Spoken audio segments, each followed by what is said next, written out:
She's a real pain in the... Welcome to the Pain in My Cast podcast with yours truly, Cassandra Jean.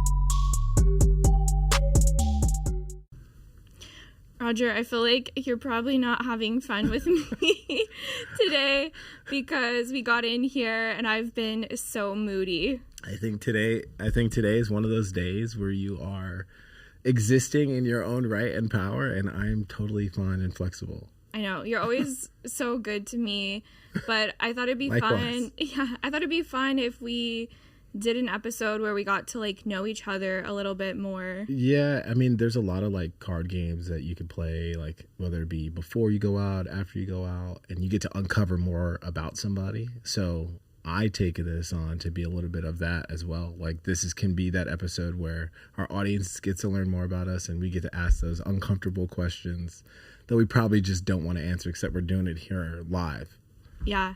I think that's funny because I think I was with you the other day talking about a guy I was talking to. Yeah.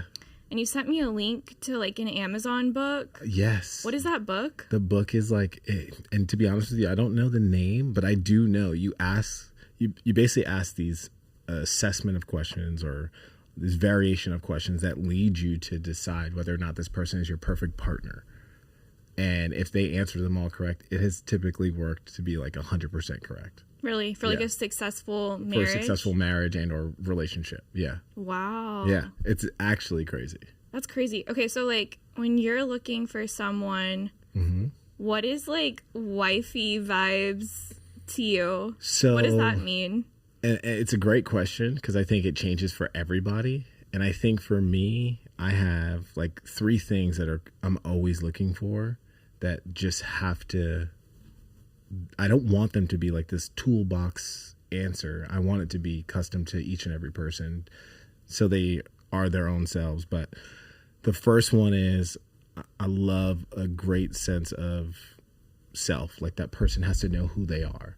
And I don't want them to be delivering that to me as I'm delivering who I am. And then we have this version of like, as my identity grows and changes, as I'm just going throughout life, they feel like they need to adapt to me.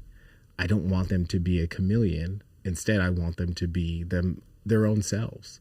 You can be a reptile and shed skin, fine, and grow and become your own new person. But I don't want you to adapt to me and become me.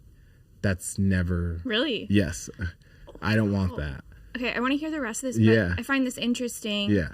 Because I feel like there are certain men that want their woman to be like a side piece. Not a side piece, but they don't... They want them to be like the Robin to their Batman. Yeah. Yes. Which in some ways, I guess it is hard to have 2 main characters, but I don't want to just be like on the sidelines of someone else's story. No, and I think for me, it's like, for example, high school. I went to an all-boys school for high school. And a lot of, I don't even want to say friends, but people I associated with, they would have what was like I forget the term that was loosely used, but it was not right. It was definitely a term that did not seem very well fitting, but it did match the way in which people's behavior was. And it was like this version of like a trophy wife. Right. Right? Like, I don't want that. I want a level of depth with whoever I'm with. I want you to have your own things you like. Have your moments where you're like, I don't want to be around you. I'm going to go do my own thing. That's me and you today. Roger probably does not want to be around me. You don't bother me at all. Like, I love it. Like, you're very stern and powerful in who you are, but you're not mean. Like, I just think, I don't know how many people can handle certain types of personalities, and your personality is totally fine with me. Like, I don't mind it at all. So whoever can't, good God luck. Bless. Yeah, I'm sorry she hurt your feelings, but I'm sure she meant it in the nicest way. Yeah. But that's the first thing for me. Like, I want them to have a great sense of self. The next thing is I enjoy being active. So active can be very different. Like, I want you to have a sense of enjoying physical activity. Like, I like to get up and do things. So whatever that's going to be, you could like construction work, badminton, whatever. I want to make sure that she enjoys that to the highest regard, and we can enjoy that together, whatever that may be of her choosing. And then the last thing is one that I've really struggled with, because I don't know if I've always delivered it back the same way that I want it. But I appreciate a sense of kind of like unconditional love, right? Because unconditional love is one that feels very warm, and it feels very not provider-like, but just very flexible. But sometimes I think when we want that, it's asking something of someone that's not fair, because unfortunately relationships are conditional, and they do come with conditions. And if you're not meeting certain conditions, then it can end.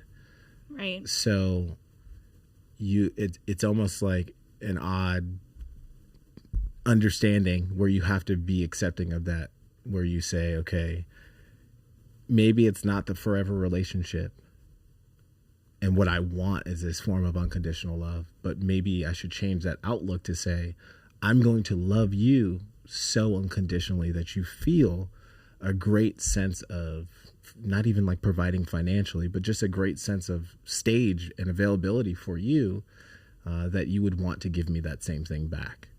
And it still can be conditional and have its level of boundary to it as well at the same time.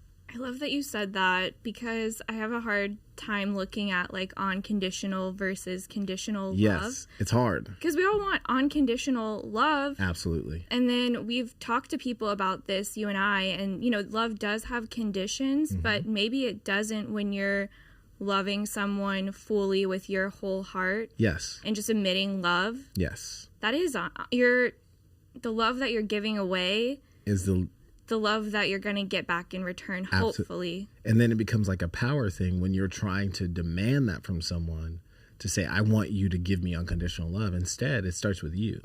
And you have to give that unconditional love, and then that person will give it back. And as I just said, like, I've had trouble with that. Like, I had a level of expectation from other people where that's not right. But you learn through practice. You learn through making a mistake. You learn through not doing it correctly when you want it, right? Like, what's that saying? You know what you know, or you don't know what you don't know. Right. Right? Like, it's like you're going to learn, and you have to learn somehow.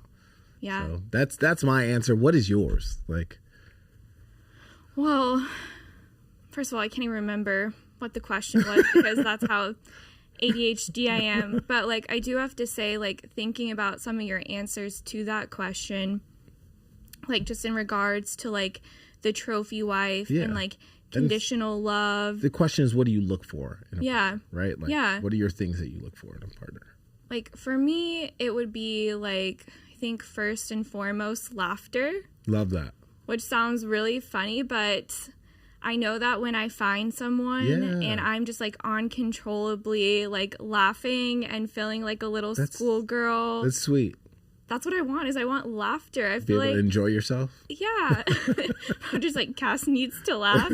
Yeah, I mean, that's fair. It makes sense. Yeah, but they say that like laughter is the best medicine. Yeah. And I truly believe that. I feel like laughter is love at its highest form. Yeah. And it's more of, I'm not meaning to cut you off. I'm more or less just, I'm kind of like looking off in the distance, because it's one of those moments where every time you think about laughing with someone, it's kind of like the happiest, most cheekiest moment you have with that person. And it does feel really good. So that is a very fair statement to make. Yeah. Yeah. So that's like the first thing, is like someone that can make me laugh. Yeah. And then the second thing I think would be height, which is really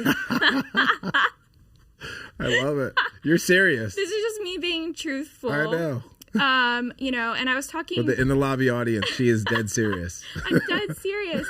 And this is so hard for me, being a tall woman, because there's a stat that 14% of men, only 14%, are over 6 foot tall. You already got limited percentiles to work with. Well, 6 foot tall and make over $100,000. And that's not saying that they're not overweight, completely hideous, married, or whatever else is going on. And I mean, I've had to come with terms that Roger. I'm over here laughing. This shit is funny. What? And it sounds bad that something that's so physically based is a non-negotiable for me. But I have a really hard time being attracted to short guys. I mean, there's also something to it. Like, to be very fair in your answer, you are tall. Yeah. Like, you are very tall. Yeah. So I can only imagine that feeling. It's fair. Like, you're not saying something that if you were not in a position where you're darn near 6 foot, right? Like, yeah. Well, that's the other thing though too, is because I think my third one is like safety. Yeah.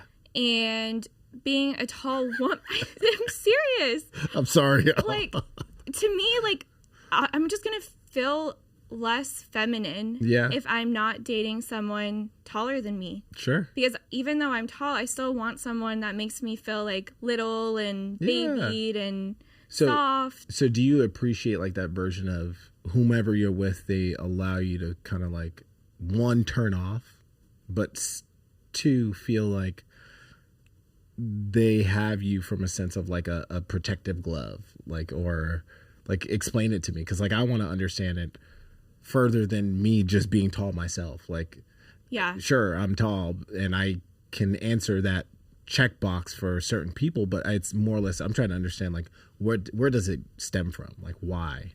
Yeah. I think there's like, maybe, I can't think of the term for it, but it's like, you know, for myself, I want someone better than me. Sure. And that encompasses many different things, probably for me. And one of them would be taller, stronger, more intelligent, makes more money than me. Sure.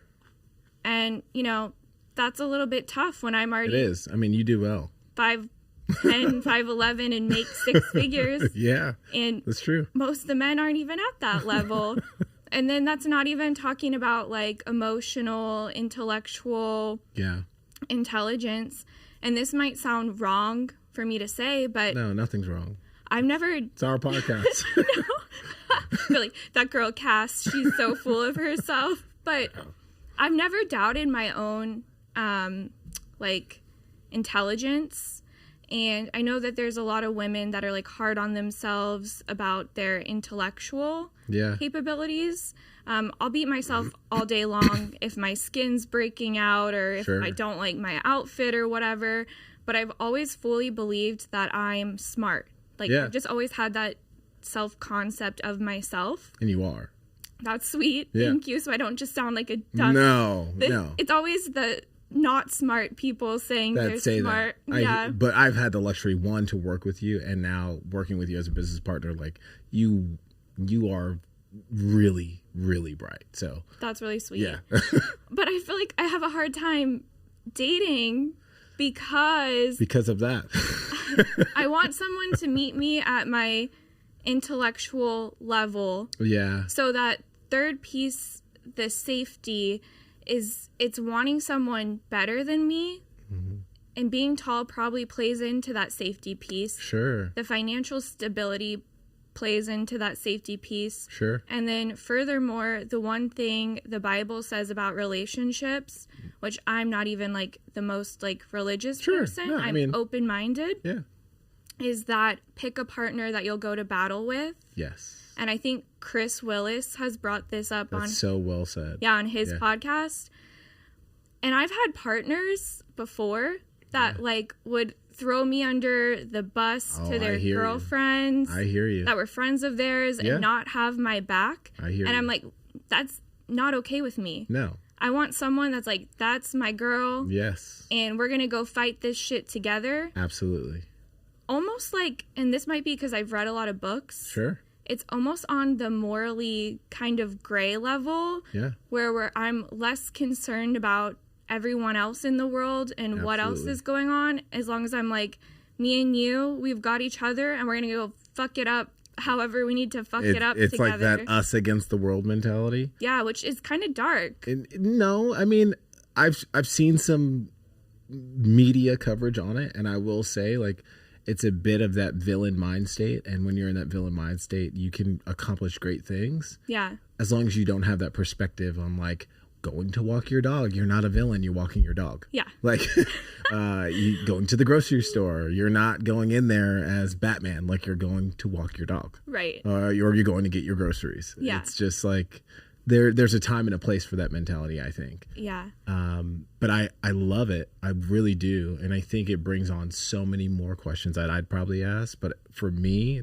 I would say it resonates with something of definitely that locker room theory. Like keeping your relationship in-house. Like if your relationship is exposed to everybody, there's versions of forgiveness that may come from you to your partner. But once you expose other people to it, they don't forgive the same way. And they like you can find yourself in a position of regretting opening up to certain people because they're not going to receive that same experience the same way. Right? Like, and when you forgive that person, they're like, wait. We just hated that person a week ago. I still hate them. And they don't forgive them as fast, or they don't forgive them at all or ever. So I totally hear you on that. I've gone off on some of my girlfriends, boyfriends after they've told me things. Yeah. I'm like, I got to go protect this woman. Exactly. I get feisty. But that's why you have to be what you're saying. Yeah. You have to be so cautious who you're sharing. Absolutely. Your like intimate relationship. Absolutely. Things with. And that's why I almost kind of wonder, I'm like, are you just better off just talking to like a therapist? Yes. About your relationship, and then that way you have a safe space where you can share everything that's going on, and then it's not like affecting your friends. You're protecting your relationship, keeping it in house. Yeah, I think therapy it's crucial for everyone, but it's hard to find a good therapist because sometimes a therapist can warp your mind state. And I can't speak from any bias or anything like that. Like I don't have that experience. But I will say it's like if you can find that therapist that you can really lean on emotionally, it helps. It really does. And it allows you to avoid some of that. Like, because I don't know if your parents are the ones that should receive that burden, your friends, your doctor, your lawyer, like none of that really coincides with them and what they are in your life for, to some degree, I would say. But I don't know.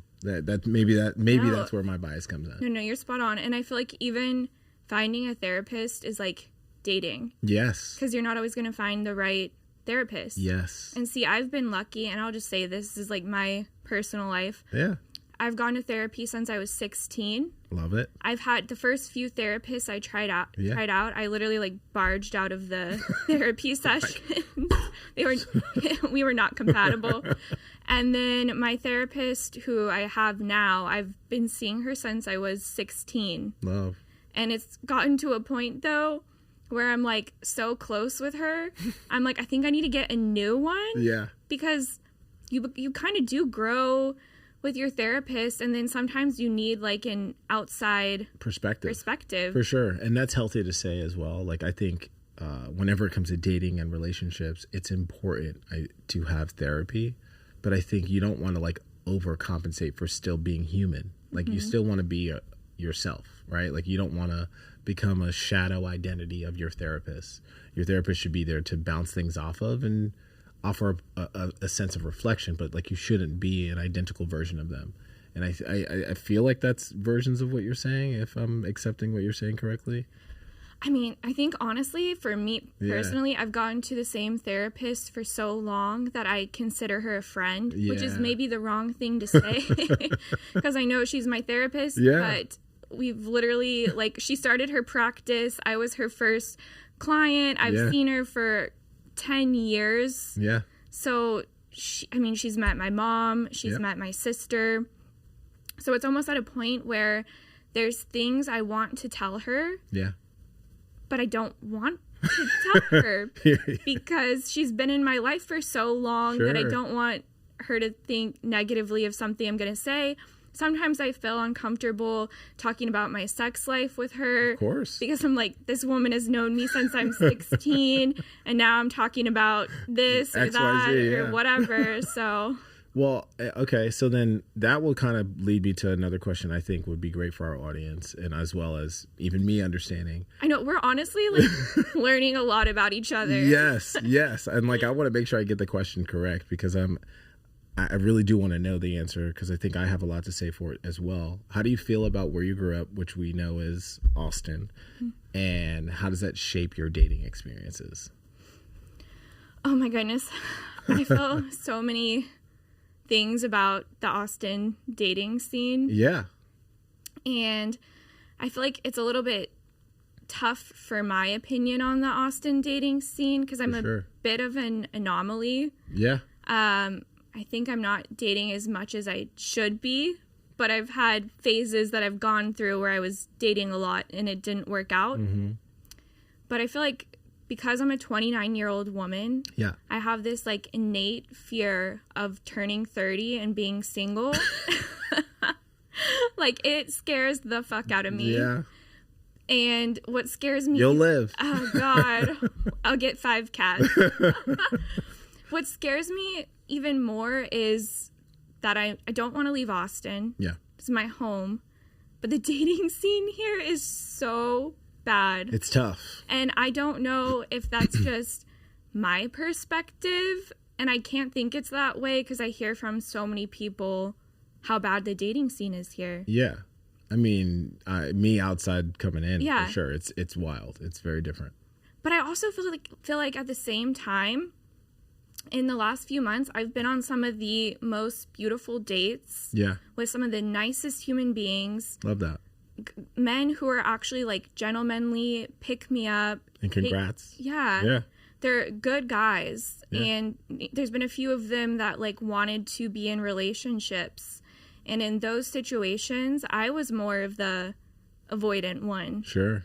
And, you know, that worries me because, you know, Austin has the Peter Pan syndrome. Yeah. And I went to my mom about this too. I was like, Mom, what's wrong with me? Like, there's these great options. Like, this guy went to an Ivy League. This guy has a good job. This guy's 6'5". Yeah.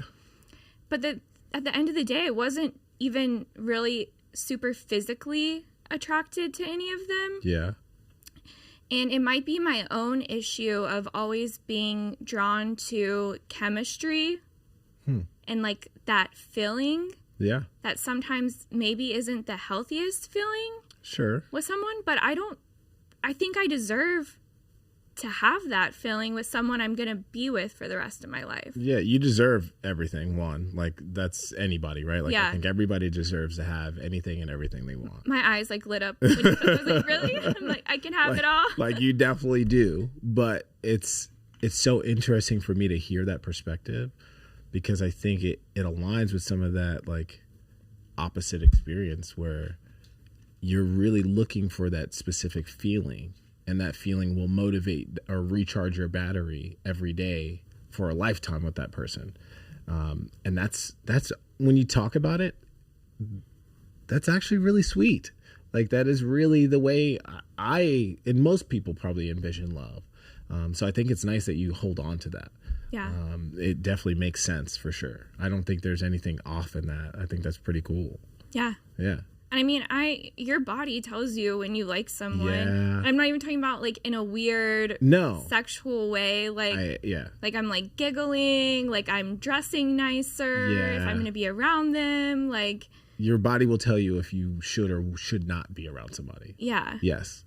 What about you? Like the Austin dating scene? Yeah, I think it's been very interesting for me. Like, and I think I know I've said it in another episode that it's been a version of like a stomping ground, but also like a place where I've learned and grown, which I love. I love that. Back in New York, I had very different experiences, and as I said, I went to an all-boys school for high school, so like there wasn't the same exposure or the same timeline of experience as some other people may be aligned with. But I will say my upbringing plays a lot into my comfortability, but it does not play a lot into maybe my selection, right? And I'll give that answer with some greater clarity of, I mean, the town I grew up in was like predominantly Irish Catholic. You're talking to one. Yeah, so it's like I grew up in a predominantly Caucasian area.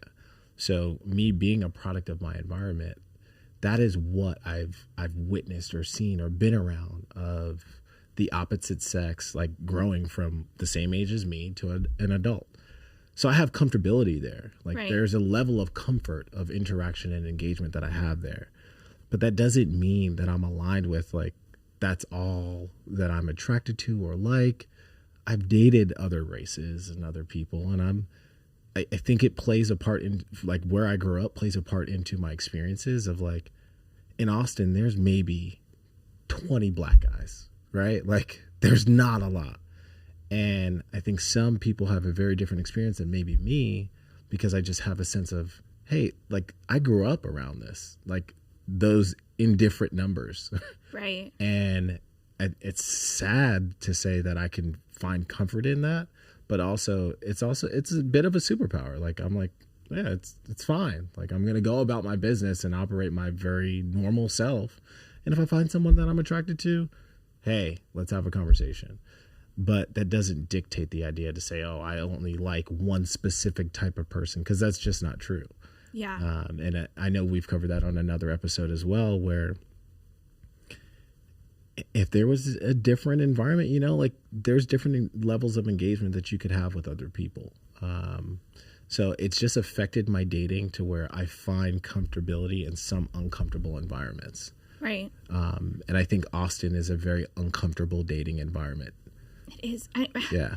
I don't even feel like it's that diverse. It's not. So that's like, where kind of vanilla cupcake dating scene. Exactly. It's like, so it can't be like New York, like the melting pot. It's like, here's another vanilla cupcake cast, and here's a blonde, and here's Chad, and literally. So you get yourself to this point where if you really don't know who you are, sometimes people's experiences with you in that segment can shape you. But it's like, I'm very comfortable in who I am. I know exactly who I am, and whether I date one person versus another, that's not going to determine how I feel about myself. Instead, it's my environment. That's just what you have exposure to or option with. Yeah. Do you have like a physical type that you're attracted to? Like, do you like blondes or brunettes? Like, obviously one's better than the other. Yeah. But I'm not going to say anything.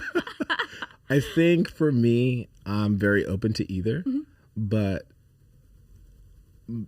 even all the way down to body type, I'm open to that as well. It's more of, I have to be able to communicate with somebody. Like I have to be able to know that they know who they are, and like almost the going to battle thing you brought up. Like if I'm going to battle with you, I need to know like, hey, we can disagree about a topic yesterday, but that doesn't determine our tomorrow. Right. Or I can have great depth with you on a conversation and we can disagree, and then the next day or the next hour go into something else and have fun. I just have to be able to connect with somebody. And if I can't connect, disconnect, and reconnect, yeah, like we're going to have a problem. And it doesn't matter what you look like. Like you could be a supermodel and I will lose interest like that. Yeah. Yeah. Those are my questions at the moment. I want to see, do you have any questions that you want to learn more about? From you? Yeah. I just asked you, like, you have a physical type. Okay, so then, okay. But, I mean... I'll ask you one then. Okay. What are your faults, and where have you gone wrong in prior relationships? Oh, shit. Well, Audra, you're probably experiencing my faults all the time. Kind of a know-it-all. Okay. You know? But I also feel like, you know, the way I treat you as my work husband is a little bit different than how I treat people in relationships. Touche. So, okay, I guess you're asking, like, my biggest fault? Yeah, like, what were your faults in prior relationships? Okay. Or ones that you feel like you've healed from? How about that? God. I mean, it's about dating, so I feel like my biggest fault in my relationship, the first one was not walking away when I should have. I hear it. I can connect with that one. Two pieces of this. So the first one is I didn't walk away when I should have.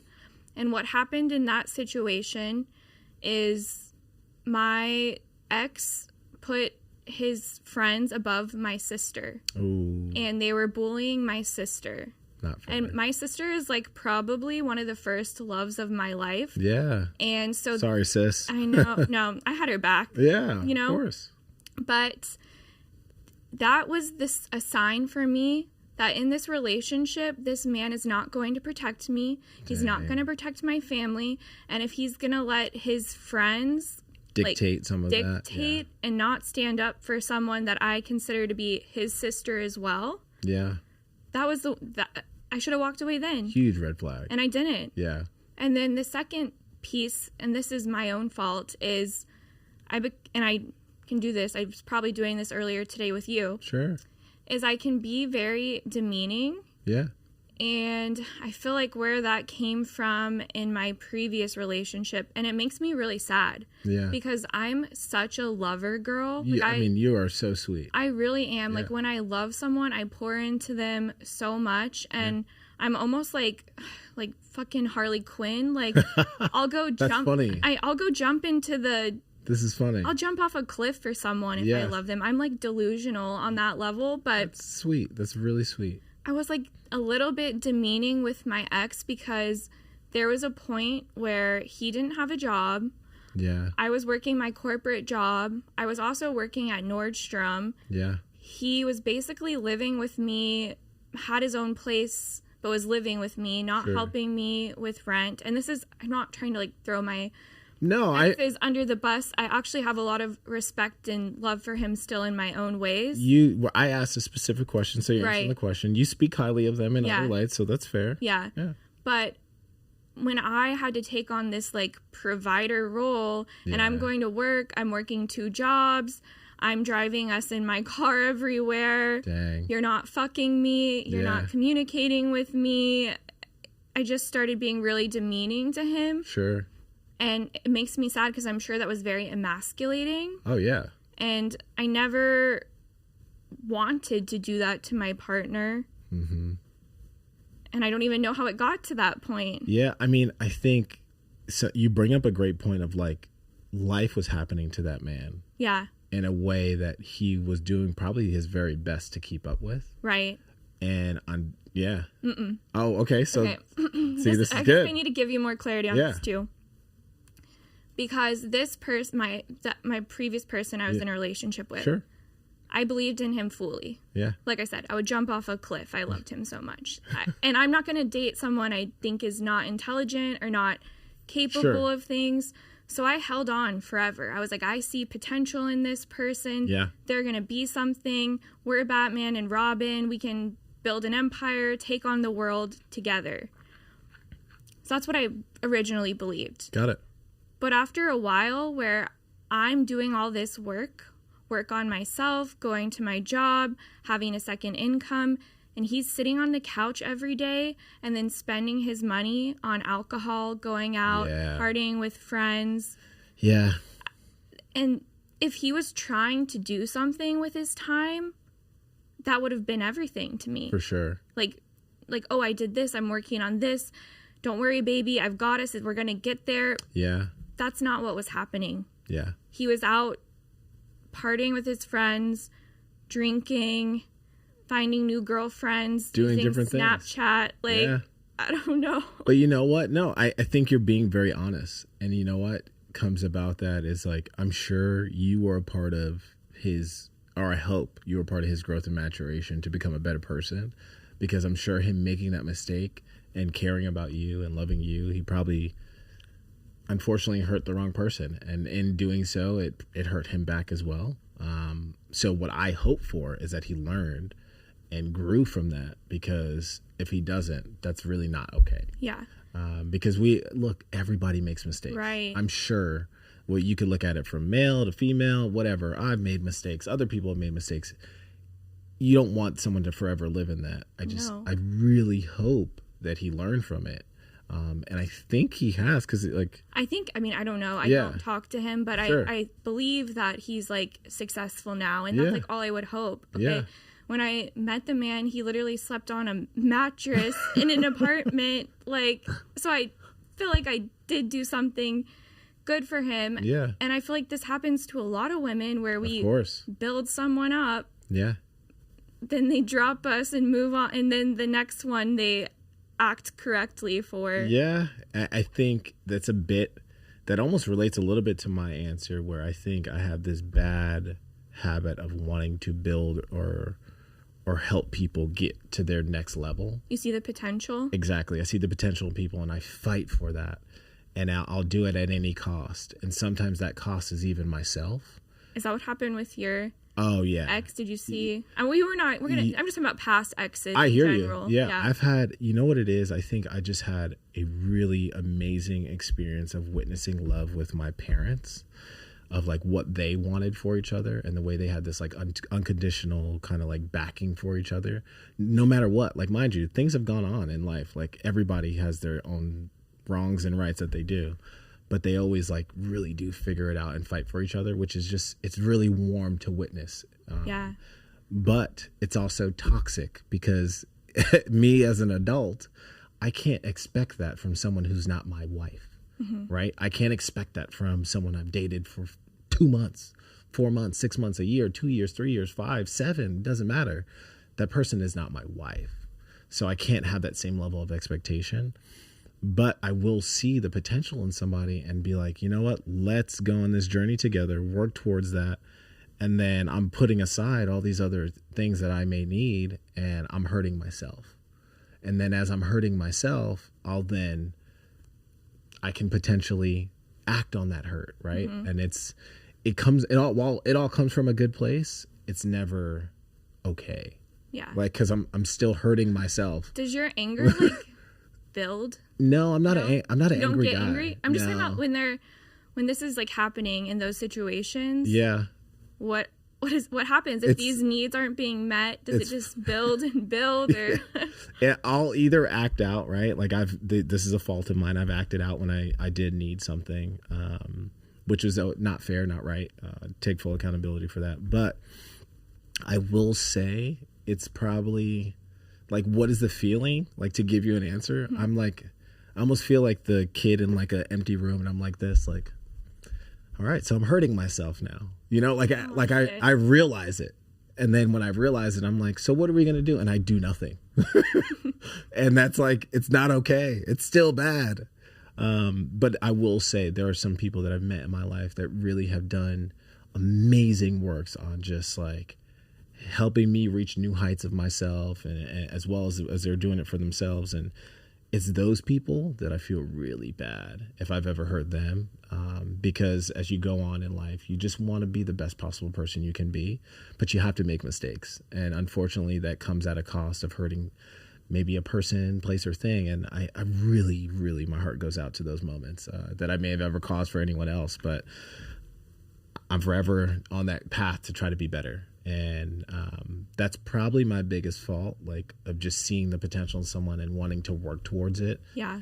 And doing it at any means necessary. And then maybe another, I think I have another fault too. Yeah. Like, I have this form of like holding on for people for too long. Like, I think you had said something like that, like not leaving when you should. Yeah. You're like, I'll know when the right time is to leave, and then I won't leave. And that's so unhealthy. It's so bad. So, I mean, if you're with anyone for like kind of a set amount of time, it's so hard to walk away. Yeah. And you're like, no, like, I'm committed to that journey. Like, I want to do this with you. And it's not good. Yeah. 'Cause that's where it's like, then the egg goes from them it being on their face to then on your face, because like, you should have left. And then you're like, no, well, this and this happened. Okay, well, you decided to stay. Yeah. And then it becomes like this game of back and forth, and it's unfair and unhealthy to everybody. Yeah. Yeah. I think you've done the same game I've done before, where you like break up, get back together, break up. I've actually had people do that to me. Okay. Yeah. And I'm the one where I'm like, I'll still fight. I'm like, no, I'll stay. Like, and then it becomes toxic, right? Yeah. It becomes unhealthy. Ooh. It's hard. Not good. It's hard to walk away. But I do think one thing that you're saying is really interesting when you're saying that you see the potential in people. Yeah. I think there's a piece of that, though, that encompasses what love is. Oh, yeah. Because, like, when you're choosing to love someone, it's like you're choosing to see something so deeply within them that almost no one else is seeing. Yeah, I mean, you're going past that conditional state, right? Like, Right. And I think what I've grown to understand is that love is a contract. And I'm looking for that, or not anymore, but at a certain time, you're looking for that moment to have a contractual agreement, like, hey, we're going to go through thick and thin on this. Yeah. But the reality is that some relationships that you have and experience are conditional. Yeah. There are people that are married in conditional marriages, and they know that. Yeah. And the sooner you know it and become comfortable with it, oh, now you've just won the game. Like, you can operate a little bit more freely because you understand that person. You understand what you're actually set in. Versus if you're like, one person is in la la land saying like, no, this is unconditional love, and the other person's like, no, I'm conditionally invested in this. Like, if you don't show up in XYZ way, like, I'm done. I think that's something that like you got to find out first. Like, is this a conditional or unconditional love? Yeah. Yeah. It's interesting. Right? Yeah. I'm just even thinking about like the guys that I like get interested in. Like, what type of love are they focused on? Yeah. Conditional or unconditional? Well, because you said you went to an all boys school. Oh, yeah. Yeah. Which, like, that's interesting to me because that was like high school. Yeah, high school. So because I want to touch on this trophy wife stuff. Oh, yeah. Because I'm all about the bring back the Pilates wife movement. I love that. But before I talk about that, like, I want to understand going to an all boys school, I feel like your perception of dating has to be a little bit different from it's skewed for sure. That, yeah. Because at some point, like, remember, there's a version of like I think a lot of people are trying to impress other people rather than find someone that actually was settling for them. But it also did generate you to learn that lesson a lot sooner rather than later. Because I think there's a lot of people that suffer in the city under that Peter Pan syndrome where they're learning that lesson at 45, 50, and where it's like, hey, stop focusing on this and look at what you're really investing your time into. And it allows you to, when you learn that lesson sooner, it allows you to really like focus on finding different types of people and looking for different things. I think that's where it helped me. But for sure, the trophy wife thing was like people were doing it for masculinity purposes rather than love sometimes. Right. Yeah. Interesting. Yeah. So yeah, because we were talking about trophy wives. Yes. And like deep in my heart, I want to be one day. Yeah. But this is another thing, misconception about me. Oh. Is I think a lot of people think I'm a gold digger. Yeah. And I'm not a gold digger. I'm a goal digger. Love right? that. Love that. So. That's good. I mean, because I've always wanted to like build something with someone. Wow. I think I'm going to take that. Gold digger. Goal digger. Love that. Yeah. Holy shit. Yeah. Because I want to build something with someone. And more recently, I was dating like a 45-year-old. Sure. I don't know if you've ever dated anyone older. I have. And that was a terrible experience. Really? Yes. Well, this guy... They got me fired from my job. Oh, okay. Well, that's not a good experience. No, terrible. Well, this guy was 45 and I'm 29, so it's kind of a big age gap. And he was like perfect on paper, except why is he single at 45? That is the great question that we should be asking for the older one. I never got far enough to figure that out. But the thing is, if I date someone that's that much older than me, I can't really build something with them. I mean, you're just up against a different clock.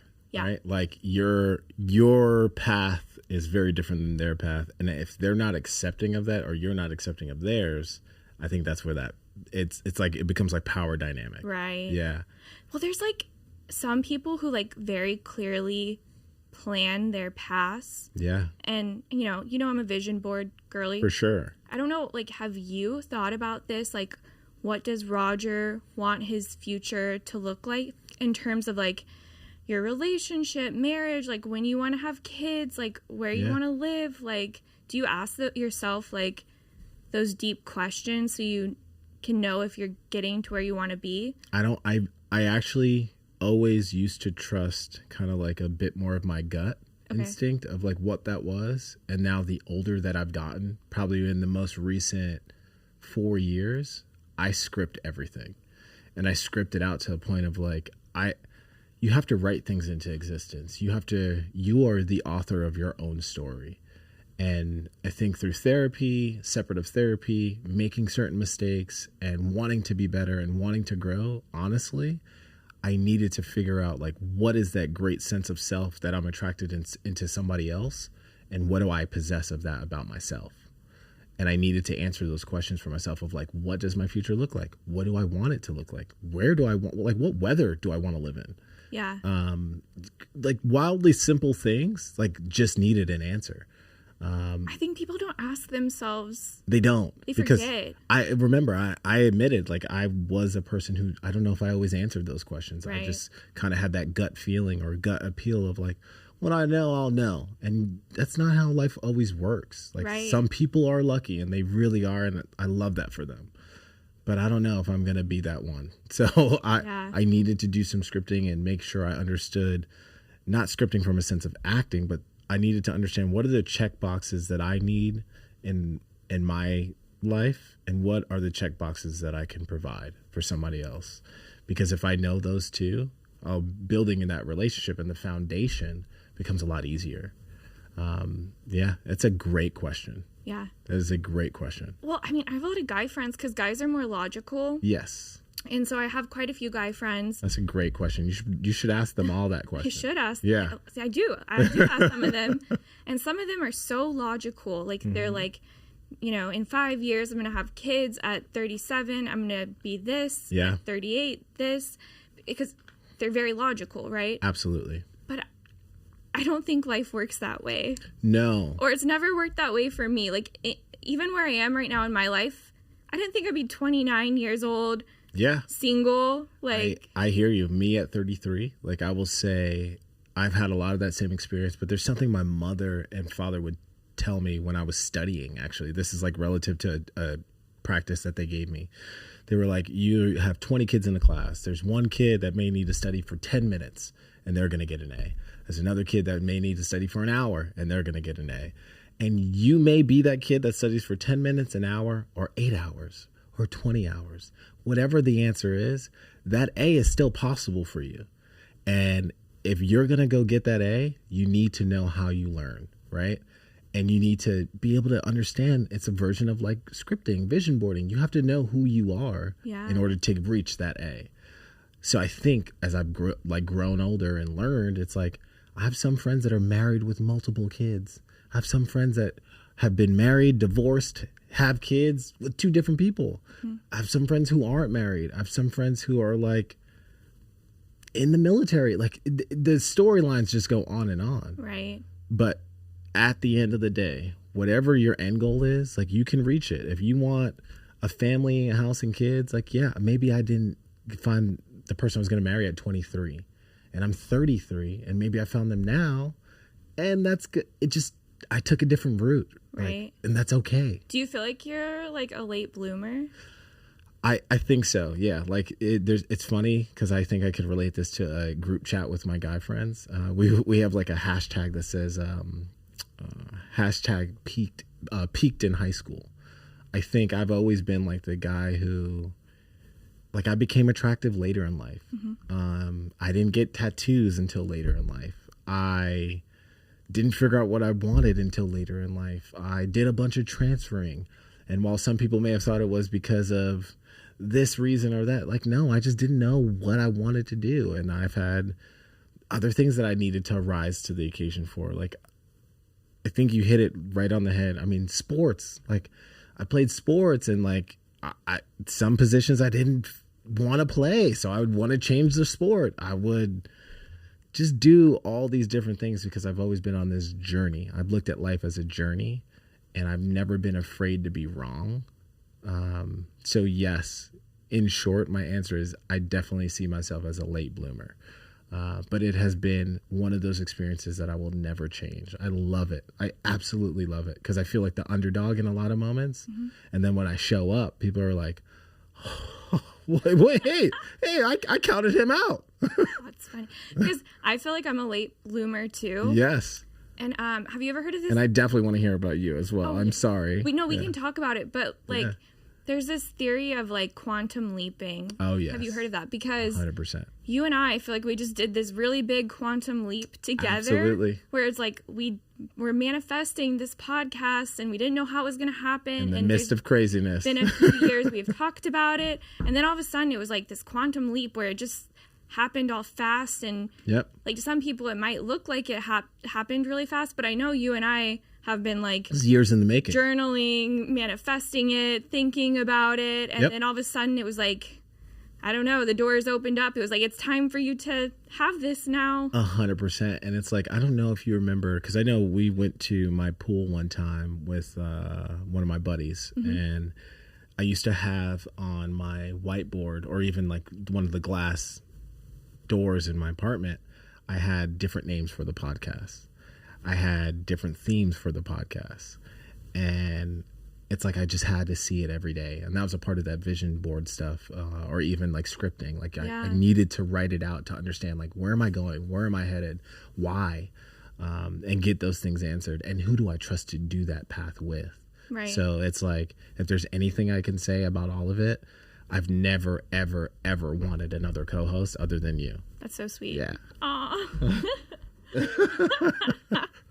Like, I trust you. And I think from that level of trust, that's hard to find. Yeah.